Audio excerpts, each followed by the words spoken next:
তো বন্ধুরা দেখতে পাচ্ছ আজ হচ্ছে সোমবার।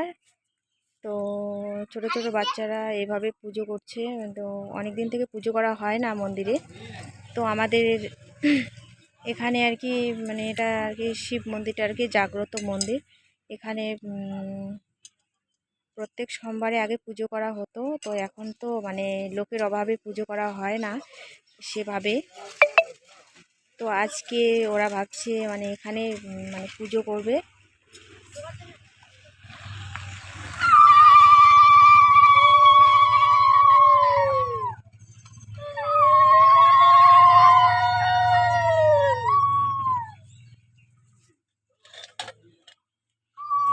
তো ভিডিওটি ভালো লাগলে অবশ্যই বন্ধুরা কমেন্ট করবে, ঠিক আছে? আর চ্যানেলে ফলো করবে আর ভিডিওটি শেয়ার করবে। তো চলো, ঠিক আছে।